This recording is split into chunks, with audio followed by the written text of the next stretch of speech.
Welcome to The Victory Kitchen, the podcast all about American food rationing during World War II. I'm your host, Sarah Creviston Lee, author, historian, and vintage foodie. I'll be exploring the logistics of food rationing, featuring wartime cookbooks and recipes, and highlighting real home front experiences. We're going to be learning exactly what our grandmothers had to do to get their food to fight for victory. Hi, welcome to the first episode of The Victory Kitchen. I'm really excited to have you here. For this episode, I'm going to be talking a little bit about how I got into World War II rationing. Also, we're going to be learning the basics of what rationing is and how the United States implemented it. In later episodes, I'm going to be delving more into each topic individually. So today we're just kind of scratching the surface. Finally, I'm going to highlight an awesome cookbook from my ration cookbook collection called What Do We Eat Now? A Guide to Wartime Housekeeping. And definitely stick around because I'm going to tell you all about 3 recipes I made and I'll be sharing with you from this cookbook. My journey into World War II rationing came about in a roundabout kind of way. When I was a teenager, I volunteered at a local historical society museum, and at one point they had a World War II exhibit focusing on local World War II history. And this is the first time I'd ever been exposed to that time period in history. And I was immediately fascinated and fell in love with the 1940s and wartime. I read every single children's fiction book about World War II in my library, and I was just hooked. Then for a really long time after that, I guess I got interested in other history stuff. It wasn't until much, much later into my adult life that I rediscovered my love for World War II and the 1940s. And I've always loved to bake and cook. So naturally, I guess, I turned to just studying wartime rationing. At the time, I had a history blog, which I still do, and I decided to try an experiment. I was going to try one ration recipe every week for an entire year. And I focused on American and British recipes. That was quite the experience. I learned so much. The biggest thing I learned was that wartime recipes will always surprise you. Things that seem disgusting at first glance are actually pretty good. And things that you think might work out are actually pretty gross. So during this experiment, I started my wartime ration cookbook collection. And I haven't stopped since then. I just love it. I feel like I can never learn enough from the food culture from this time period. So that's why we're here today. I wanted to be able to share with everyone the amazing recipes and cookbooks from this incredible time period in American history. Let's get down to the basics. What was rationing? I found 2 different definitions online that I really liked. The first one is rationing is a fixed allowance of provisions of food, especially for soldiers or sailors or for civilians during a shortage. The second definition that I liked says that rationing is the controlled distribution of scarce resources, goods, or services. And both those definitions together really form a great idea of what rationing was. There was a lot of scarcity during the war, and this was the case all over the world. Rationing was just a way of controlling the scarce food resources and other essential resources that people used so that there would be hopefully enough to go around and enough to take care of the soldiers that were fighting. So why did the United States ration their food? Well, there are several reasons for this. The first most obvious one is that thousands of soldiers joined up after Pearl Harbor was bombed to serve in the military. So all of a sudden, the government had thousands of mouths to feed, and not just at the army bases, on the ships, but they also had to provide food rations for them out in the field.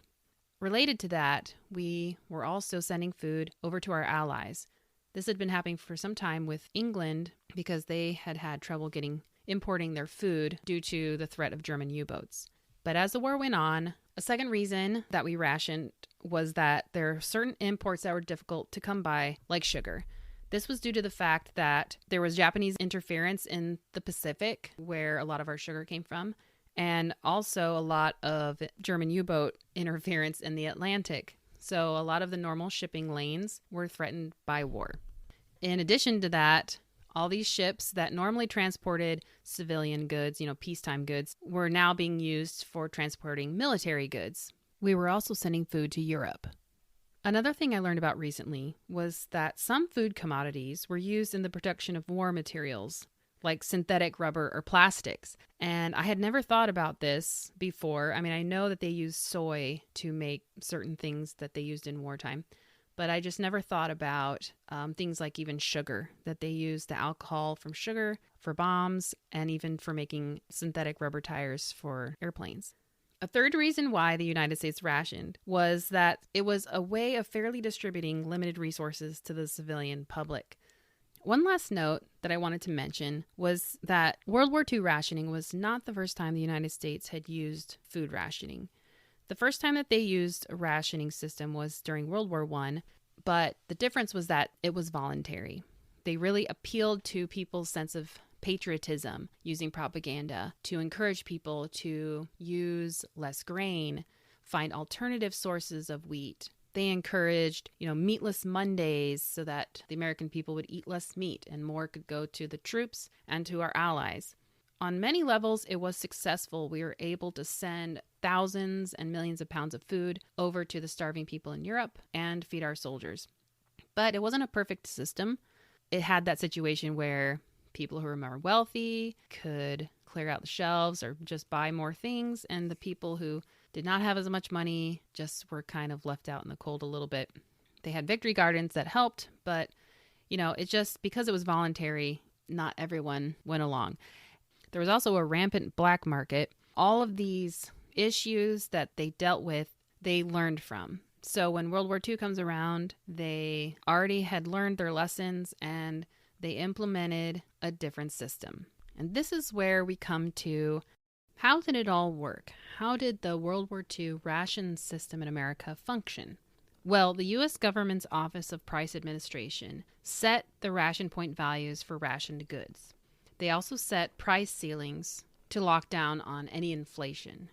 The government issued 4 ration books during the course of the war. The ration books would have the name of the person on the front along with their address and even physical features to prevent fraud from happening. Each member of the family would receive a book, including babies. The only way that these points could be redeemed was if it was by a member of the family. So inside these books, they had little coupons that could be torn out by the grocer. There were 4 books issued during the course of the war. Book 1 was issued May 1942. This was for mostly sugar, but it did include a few stamps for shoes. And then later in November of 1942, it was for coffee. Then in March of 1943, Ration Book 2 came out. This was when the bulk of the rest of the foods to be rationed in the war were rationed. This included meats, fats, cheeses, dairy, processed foods like things that were canned, bottled, or frozen. So this ration book was quite a bit different from the first book. The first book was black and white, and they were just numbered coupons.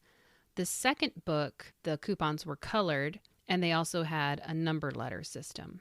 Each person was given 64 red points per month and 48 blue points per month. The red points were to redeem the meat, fish, and dairy, while the blue points were for the processed foods. Now, you might wonder, why were the processed foods rationed? Well, these were easily transported overseas, like if you think of the classic Spam. Another reason was that the materials used to can these things, like tin, glass, and even paper, were rationed items. They were needed for the military. It was very limited what you could buy packaged in those materials. Later in 1943, in September, Ration Book 3 came out.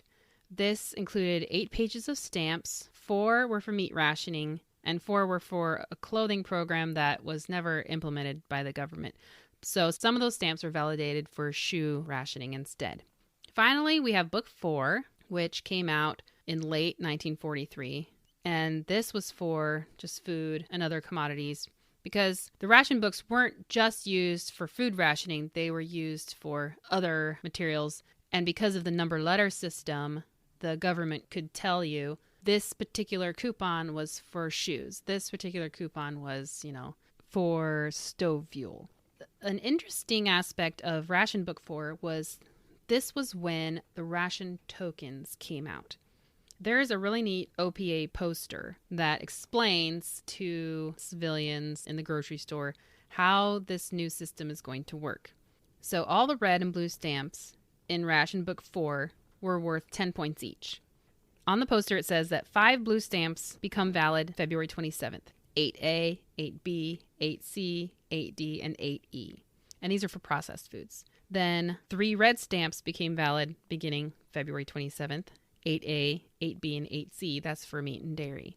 Then new stamps became valid every 2 weeks after that. Red and blue tokens were worth 1 point each. These red and blue tokens were used to make change for the red and blue stamps, but only when purchases were made. Before this point, a homemaker or anyone doing the shopping had to carefully figure out how they were going to buy their rationed goods using these stamps, and they would have to get it exactly right. Otherwise, they could lose some ration point values. So let's say you wanted to buy a ration box of Kellogg's cornflakes. If it was 13 points and you only had enough to make a combination of 14 points, you had to decide either to do without the cereal or to lose that extra ration point because they didn't offer any kind of ration point change.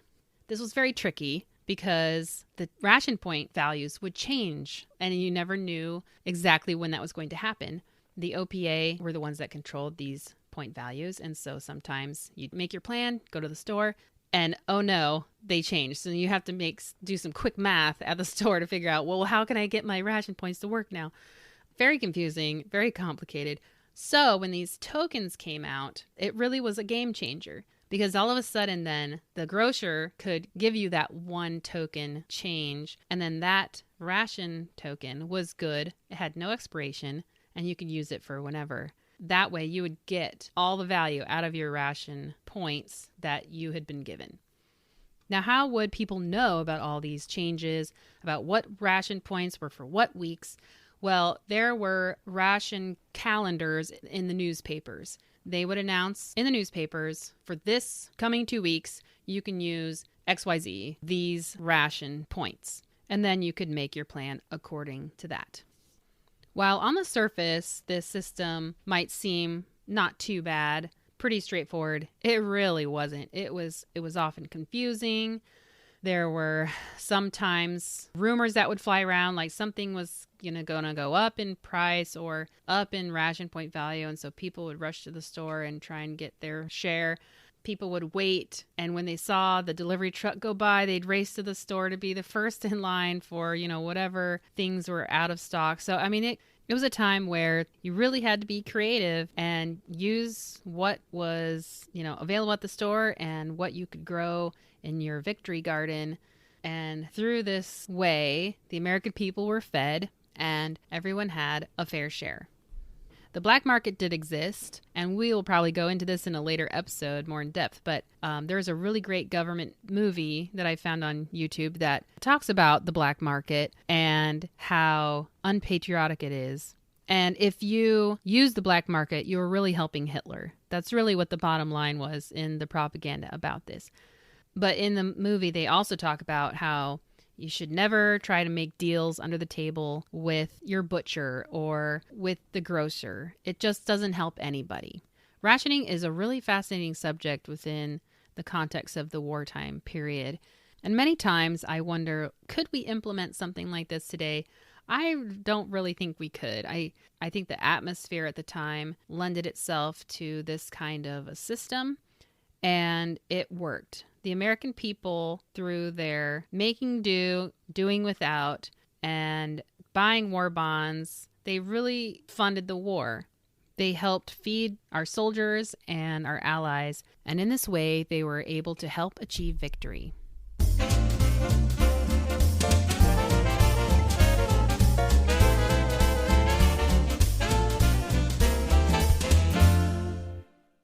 We have finally reached the part of the podcast where we talk about today's featured cookbook. It's called What Do We Eat Now? A Guide to Wartime Housekeeping. This is by 3 women, Helen Robertson, Sarah McLeod, and Frances Preston. So this book is one of my favorites in my collection because it includes wartime management of family finances, tips on being economical and thrifty, nutrition education, everyday and party menus, recipes, and directions for canning. The wartime management section was really fascinating to me. It's basically just financial advice on how to live on less and like it. A paragraph that stood out to me says, the women of America run the home budgets. They do about 85% of the family spending. They control over 60% of the savings accounts. Individually, women may not think their spending is important, but collectively it has a far-reaching effect. It is not a far cry from budgets to bonds, and the cumulative savings of the homemakers of America can contribute greatly to the success of the War Savings Stamp and Bond Program. I really like this because it points out to women that they may not realize they actually have a lot of power with their money, and they can have a really huge effect on the success of the war. When it comes to saving costs on food, it says the homemaker with a family of 5 to feed buys and prepares close to 5 tons of food a year. Under normal conditions, she often asks herself, what should we have for dinner? If she is interested in giving her family enjoyable and interesting meals. Faced with rising prices, rationing, and the need of using substitutes, she asks in addition, what do we eat now? By relinquishing some of our present food habits, accepting gracefully proper substitutes, using seasonable foods, and simplifying our meals, we can put some control on our food budgets. If we use imagination and ingenuity, we can still serve interesting and nourishing meals which spell fun and enjoyment.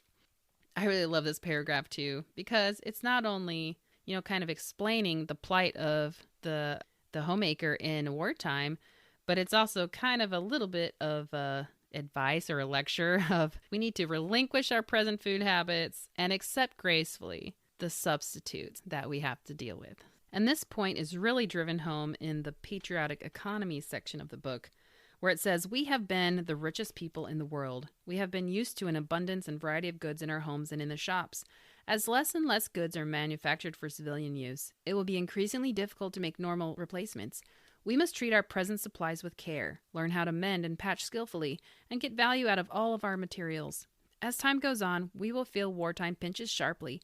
We must resurrect and put into full use the basic thrift principles, which were practiced by our forebears and helped to make the strong America of today. That just sums it up for you, folks. Another fantastic part of this book is the planning menus section. I love looking at menus. I don't know what it is about it. Maybe because it's a weakness of mine, meaning I'm not good at it. So I just love seeing all the different ideas they have. And when I read through these menus, I'm like, wow, that sounds like such a filling meal. And it makes me want to just go right now and cook that whole menu. It's not quite as simple as that. But the cool thing about this section is that they have pinch pennies with safe economics column. And on the other side, they have another column that's called false economies. So it's kind of like a do and don't section. One thing that stood out to me was their tip for safe economics was cook vegetables in small amounts of water. Use the water in soups, gravies, and cream sauces. And then the false economy is to throw down the drain the water in which vegetables are cooked. This stood out to me because I've known for quite some time from studying rationing that you don't throw away the water you cooked your vegetables in. That's a huge no-no. Not only is it you're throwing away flavor you can use in soups, but you're throwing away vitamins. So I always think of this when I throw that water down the drain. I feel guilty because I know this about wartime cooking. I feel like I should be following that. I'm still thinking that I will. I think I need to save my water, put it in a jar in the fridge, and then use it to make like a vegetable soup. That's just so smart. The other thing that stood out to me was their safe economics is for eggs. Plan to use the whole egg. When only the yolk is needed in a recipe, make a meringue of the white, or add the white or yolk to cream sauce. This happens to me all the time because when I make ration recipes, sometimes it just calls for egg white, or sometimes it just calls for an egg yolk, and then I'm left with the extra, and it usually goes bad, and I have to throw it away. So that's my bad. I'd like to be better about this. So I should just make a meringue. Why not? Make a pie. The false economy that I found was a little funny. I think this definitely applies to us today. The false economy is to pay a higher price for the color of the egg. Brown and white eggs are of equal value. For someone who's kept chickens, I know that doesn't matter the color of the shell, the egg inside is the same. But I think we fall for that trap, don't we? Like brown eggs, they just look more like country and authentic or something, not mass-produced as much as white eggs. But really, guys, they're all the same. Anyway, lots of really fun tips in here and things like no-nos that we should not do. Just really great to read through. The cool thing about their menus is that these are very carefully crafted menus. There's a section in here that talks all about the nutrition, all the vitamins that our bodies need, why we need them, and these menus are designed to make sure you get every part of those nutrients in your day. Finally, we get to the recipes. I'm very excited to share these with you. When I flip through ration books, I always look for the recipes that kind of catch my eye. But for this cookbook, 3 recipes really stood out to me. And I kind of wanted to make a little meal of it for you guys so that you could try out 3 different recipes and then supplement with some vegetables that you like or something like that. So first up is the sausage and vegetable loaf. This is 1.5 pounds of pork sausage, breadcrumbs, egg, milk, uncooked carrots, uncooked celery, and finely chopped apple. I thought this sounded really good. So I made this, and I only had 1 pound of pork sausage and I used a 1/2 pound of turkey sausage because that's what I had. And I think that actually turned out well because it wasn't quite as fatty. This was one of those recipes that really surprised me. It was very good, but, I cut myself a slab like 1 inch thick, like I normally do with, regular meatloaf. And this was not one of those recipes you can do that with because if you think about it, it's just sausage with some veggies and an apple thrown in there. Sausage is a really intense flavor. So I could have definitely gone with half that amount and it would have been just fine. So the servings on this could definitely be a lot smaller, which is good because then it stretches further. Stronger flavored things, you don't eat as much of it. All right, the second recipe is Cherry Aid. This uses cherry juice, apple juice or fruit nectar, orange juice, lemon juice, honey to sweeten, and then you can use a quart of ice water or ginger ale. And then the last thing is fresh mint. Now, fresh mint to me seems to be like just like garnish, But for this recipe, it went from, oh, this is really nice to, wow, this is really refreshing. My kids really liked this drink. I think it was a really great success. I have never had Cherry Aid before, so this was a nice change from the standard like lemonade kind of thing. All right, finally is the graham cracker cake. I just made this tonight, so I had it nice and warm from the pan. And the interesting thing about this cake is that it uses 30 graham crackers rolled fine, then baking powder, salt, butter, sugar, 2 egg yolks, milk, and then the 2 egg whites, which you whip separately and fold into the cake. Now, the dilemma I've always faced with graham crackers and ration recipes is they say 30 graham crackers. Well, what the heck does that mean? Does it mean the whole rectangle? Does it mean a square? How did they sell graham crackers back then? So I finally went and did the research. I looked up packages of graham crackers from that time period, and they're all square. They're not the big rectangles like we have now. So that told me 30 squares. And actually that was right because I think if there was double that, it would not have turned out. The cake was really nice, but still kind of sweet. So it says you can serve it with a jelly filling or a cream custard filling and then sprinkle with confectioner's sugar. I ate it with jelly filling, but I think that was way too sweet. I think custard filling is definitely the way to go. You can check out the Victory Kitchen blog for images of today's featured cookbook and recipes. And like I said before, I'll leave the references on my blog. I have learned a lot from these World War II cookbooks. I've also learned that they tell only half the story. I would like to invite you to share your family stories with me. Part of the reason why I started this podcast was so that I can help preserve homefront stories of women's experience in the kitchen, what they had to do to deal with rationing. So I would love to hear the stories and recipes that have been handed down in your family that I can share here on the podcast. Thanks for listening, and I will talk to you next time. Bye.